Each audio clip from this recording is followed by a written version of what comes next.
Hi, I'm Arturo Prince Black, and you're watching EYA TV. And today we're going to talk about your home's HVAC system and how you can keep it in peak performance. We've got Greg Schron with us. He's inside. Let's go see what he's got for us.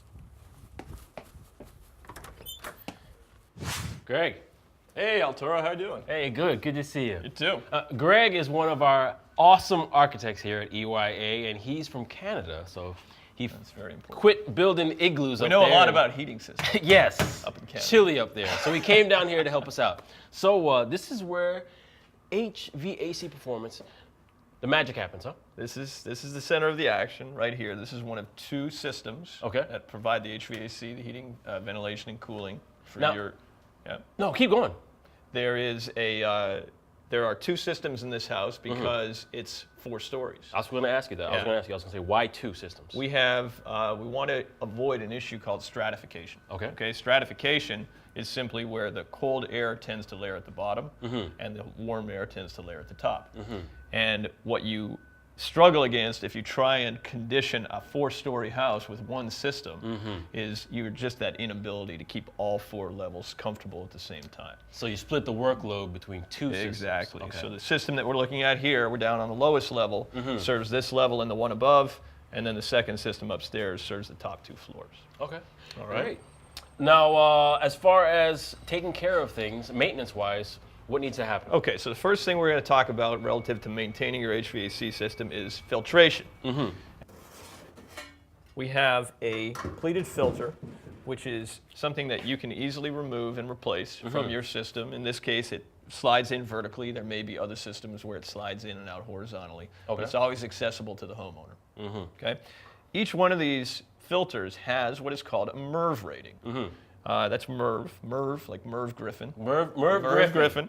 For those of you who know who he is. Stands for Minimum Efficiency Reporting Value. Okay. And is essentially a measure of how small the particles that are going to be, how small the particles will be that are going to be filtered by this pleated filter. So the higher the MERV rating, the better the filtration. Exactly. Okay. But what I want to make sure everybody understands is that this system and the system in your home was designed to work with a specific MERV rating.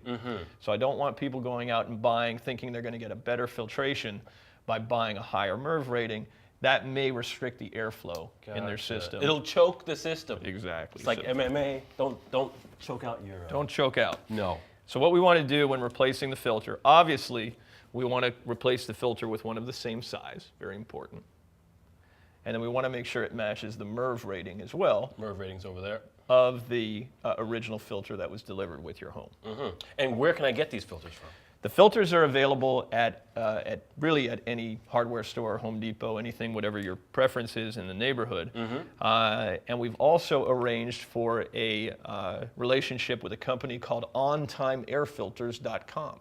So you can log on to ontimeairfilters.com and actually schedule regular delivery to your home of replacement air filters. So that's ontimeairfilters.com. You can actually have these shipped to you very conveniently. Correct. And what you want to do is for the first 6 months or so in your house, you want to replace these monthly. I was going to ask you that. Yep.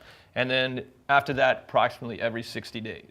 So you can, whatever you prefer, you can use Outlook, your smartphone, Google Calendar, set a reminder so that you know when to replace them. Also, some of the homes have a more advanced thermostat that will actually flash a message for you on the screen telling you when it's time to replace the filter. Some good tips there. Yeah. Outlook calendar, smartphone, just put it in there. 6 months later, change the air filter. You won't forget.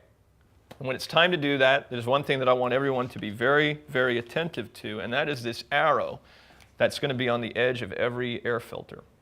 And that shows you what direction the air is designed to flow through the filter in. So you do have to put it in a certain way. Absolutely. Okay, the filter is designed to work in one specific direction. Remember, when you're putting in an air filter, replacing it, you're replacing it in the return side of the duct system before the air goes into the air handler. So that arrow is always going to point towards the air handler. Okay. And it just, in this case, Watch this. slides right back in here. And this one's got a nifty little cover, sheet metal cover, Watch that. protects it. And you just slide that right back on. Very Did you simple. see that? So that looked as simple and as easy as anything. Anybody can do that. It's Anybody no can do problem. that, Anybody except the can do baby. that. Don't let the baby do that. Or I the, would the rec- pet yes. or anything else. Yes, I would recommend you take care of it yourself and not delegate it to your small children. No, Exactly. no.